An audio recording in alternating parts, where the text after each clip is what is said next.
Jadi kalau saya coba mengkalkulasi tadi, kalau 1 ton 12 kali 1 ton berarti 1.200.000 ya? Iya. Salah nggak sih? Betul. Oh, betul. Jadi kalau omset dari penjualan jamur belum backlog itu sudah 36 juta lah. Iya. Nah, omset dari penjualan jamurnya saja.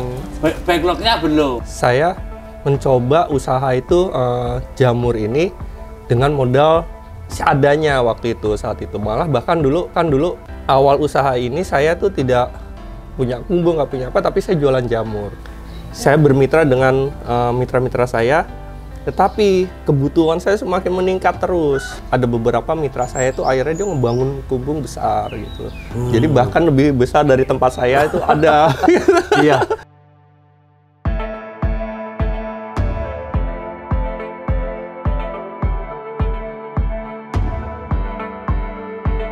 Ya, lanjut Mas Barata, tentang kita kan juga perlu memberikan gambaran kepada warga Taniling tentang usaha jamur itu. Ketika ada yang berminat untuk membudidaya jamur itu gambarannya seperti apa? Analisa usaha lah.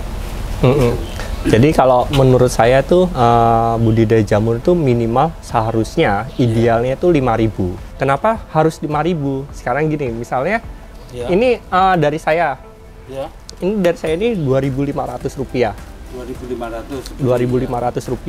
Terus targetnya satu bedlog ini bisa menghasilkan 5 on. 5 on. Asumsinya harga jamur itu 10.000 aja. Iya.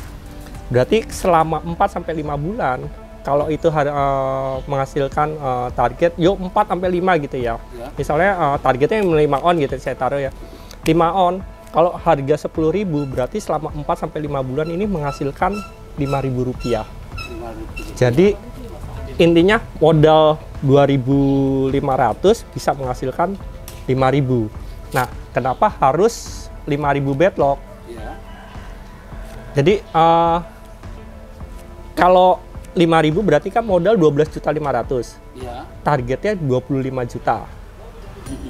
Dalam 5 bulan. Ya. Berarti kalau keuntungan 12.500.000 dibagi 5 berarti per bulan dia bisa dapat 2.500.000. Nah, yang jadi masalah banyak yang dikatakan tadi misalnya banyak yang bangkrut, kukut, terus tidak meneruskan karena apa? Di bawah 5.000.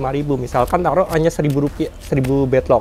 1.000 bedlog berarti dia keuntungan dalam 5 bulan itu 2.500.000. Kalau dibagi 5 berarti kan 500.000. Kalau dibagi 30 berarti kan cuma hanya 16.000 sekian. Nah, 16.000 ketika dia ke pasar bensinnya bisa 10.000. Habis. Seperti itu. Nah, jadi kalau 5.000 sekitar 5.000 itu lahannya itu sekitar kalau saya ini 4 kali 10 meter. 4 kali 10 meter itu bisa cukup 5.000 bedlog. Biaya ketika dengan bambu ataupun dengan galvanum itu kebutuhan untuk pembuatan kumbung berapa sih? Kalau kemarin itu perkiraan dari 4 kali 10 itu saya kemarin habis sekitar 4 sampai 5 juta. Itu bisa untuk berapa tahun? Kalau punya saya itu udah 7 tahun masih awet. Oke. Targetnya 10 tahun lah. Targetnya 10 tahun. Berarti 10 kan tahun masih kuat kan. Per tahun kan cuman 500.000. 500.000. Iya, kan? 500.000 kalau dibagi 12 itu kan nggak sampai 50.000. Iya. Nah, kalau dibagi lagi kan nggak nyampe Rp1.000 gitu loh per hari itu. penyusutannya. Ini kan sebuah bisnis. Itu tadi gambaran usahanya, analisanya. Kemudian yang menjadi kendala ketika usaha itu dijalankan, Mas Barata yang sudah punya mitra banyak dan sudah menjalankan 7 tahun ini, apa saja sih? Itu kendalanya biasanya ruang suhu kurang, kelembapan juga kurang, terus kemudian kurang steril tempat. Iya. Hamanya itu berarti apa saja dan sumbernya dari mana saja? Itu sumbernya itu yaitu tadi dari gurem, mimik, terus lalat itu yang bikin mengganggu pertumbuhan ini. Jadi pencegahannya itu ya tempat harus steril, harus bersih. terus Iya. jauh dari peternakan, melihara ayam apa itu sapi, Iya. kambing itu ya harus dihindari agak jauh seperti itu. Kalau ketika ngomong dengan kotoran itu hanya gurem. Untuk semisal penyakit yang lain? Penyakit lain itu biasanya di awal Di waktu awal. kita produksi ini. Ketika Iya. kita kurang steril juga ini nggak akan jadi. Gitu. Jadi misalkan gini, alat yang kita pakai juga harus steril. Ya. Itu bukan sekedar alat aja, tapi lingkungan waktu kita budidaya juga produksi kita juga harus steril.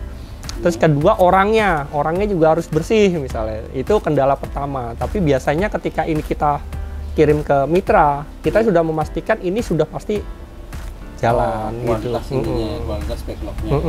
Nah, yang tadi mendetailkannya tadi untuk suhu itu di rentang berapa, kemudian kelembapan itu di rentang berapa? Kalau suhu itu maksimal di media saya ini maksimal 30 derajat. 30 derajat. Kalau kelembapan itu sekitar 50-60%. Ya. Maksudnya kalau kita pakai kontrol suhu sama kontrol kelembapan, Pakai termometer bisa. Ya, jadi itu kan untuk investasi tidak Iya. terlalu besar. Untuk budidaya jamur itu tidak hanya ini di budidaya terus dijual. Nah, seringkali itu kan juga yang membuat banyak teman-teman petani jamur bertumbangan juga. Nah, itu kalau saran dari Mas Barata itu gimana? Yo, ketika misalnya kita mau budidaya, Iya. ya memang awal itu kita harus bangun pasarnya dulu. Ya. Bangun pasarnya. Terus kemudian kita juga punya bangun olahannya. Ya. Nah, olahannya terus akhirnya pasar ini bisa menyerap semuanya. Jadi kita nggak overload, nggak berlebihan gitu loh jamurnya. Jadi ketika kapasitas sekian, terus pasar saya sekian, yo kira-kira ya saya harus budidaya berapa seperti itu gitu loh. Dari pengalaman Mas Barata membangun pasar atau memulai membuka pasar itu supaya berkembang itu gimana? Tips-triknya, kendalanya gitu. Jadi dulu itu saya bangun pasar itu sebetulnya bukan ke pasar ya, tapi ke pasar tradisional. Gitu. Saya dulu pertama itu ke hotel, Ya. kafe, terus ke rumah makan, terus ke angkringan. Jadi semua itu saya jual dulu kemarin. Dulu tuh kita jualnya ke sana. Nah terus kendala itu biasanya memang akhirnya teman-teman yang perang harga itu, jadi di sana itu. Tapi kalau saya sih sebetulnya, yo karena pasar saya ini kita udah lama ya, kita kerjasama udah lama. Kalau saya sih yo kita ngasih kualitas ini aja, kualitas jamurnya, pelayanannya seperti itu. Jadi kalau untuk yang pasar tradisional juga mengcover sebenarnya sekarang. Saya cover sekarang. Iya. Jadi daripada kita punya satu titik di pasar tradisional, Ya. terus yang akhirnya dia juga menyebarkan ke pedagang-pedagang lainnya. Kalau pasar saya malah pasar tradisional saya menarik. Ya. Dulu sebetulnya dia itu nggak jualan jamur, Iya. tapi saya paksa suruh jualan jamur.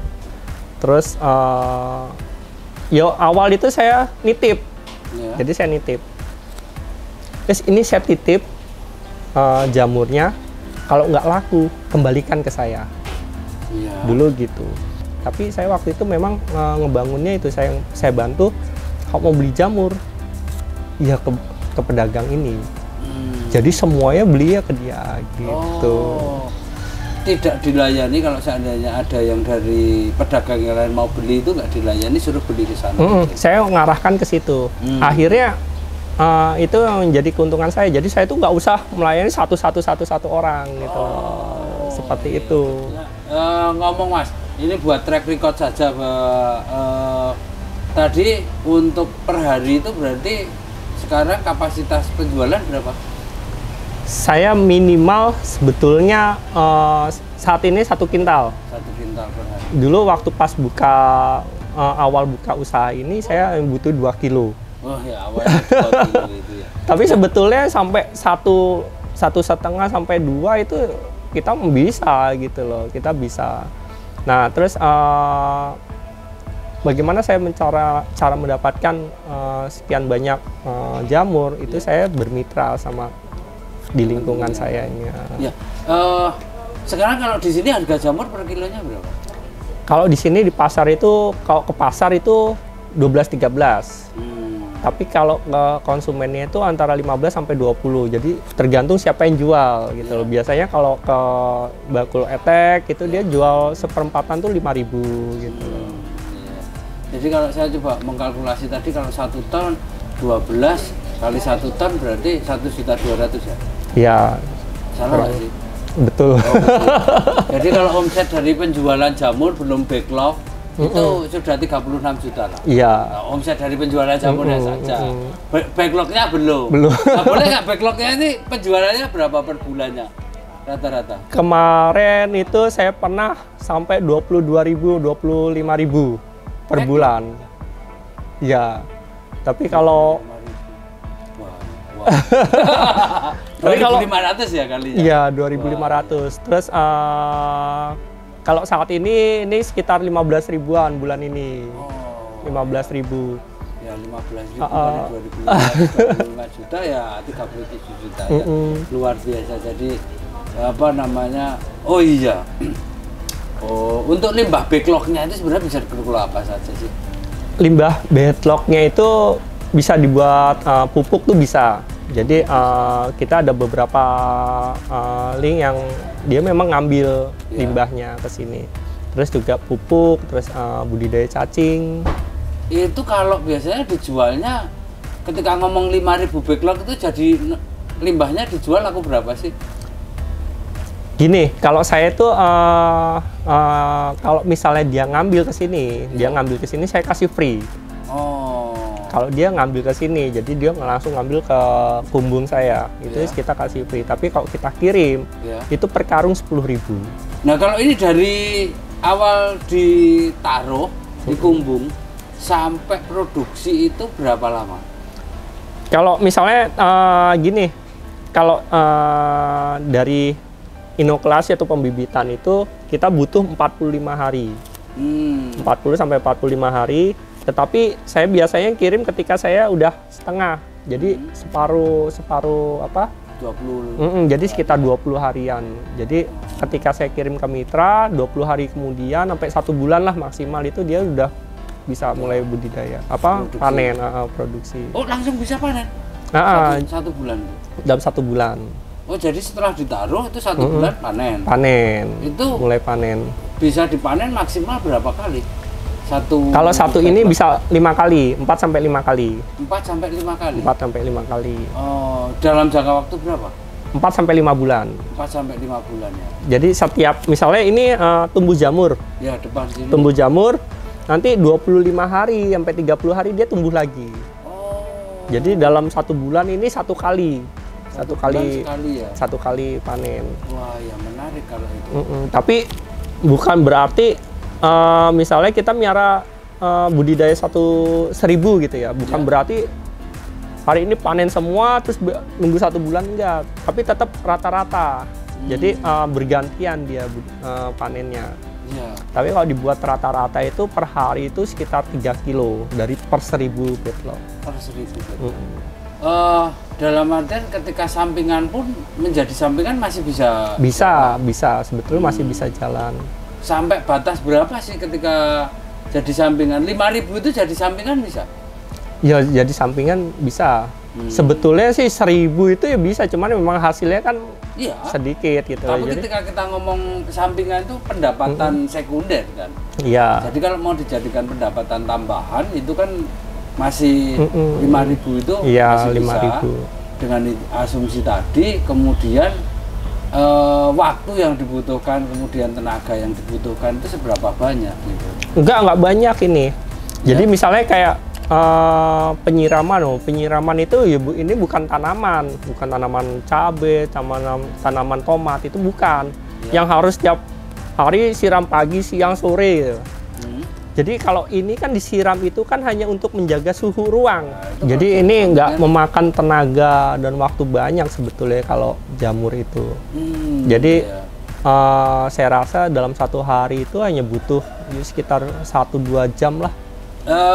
Untuk benar-benar menjadi ya patokan dari Mas Barata.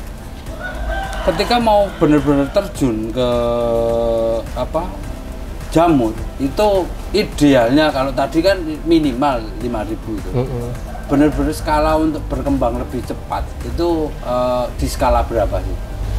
Idealnya itu yo, kalau misalnya idealnya itu yo sesuai dengan kebutuhan pasar kok, saya sih, kalau saya seperti itu gitu loh.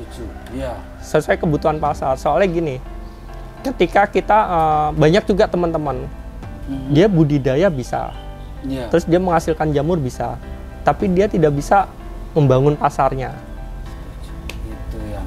Itu. Jadi langkah pertama sebelum budidaya jamur, selain mempertimbangkan modal, diperlukan survei pasar terlebih dahulu. Betul. Terima kasih. Itu apa hal yang sering kali dilupakan. Iya. Teman-teman pembudidaya. Itu ilmu yang sangat luar biasa, dan terima kasih banyak Mas. Sama-sama, saya juga terima kasih. Salam Tani Link TV. Bisnis Agri tak pernah mati.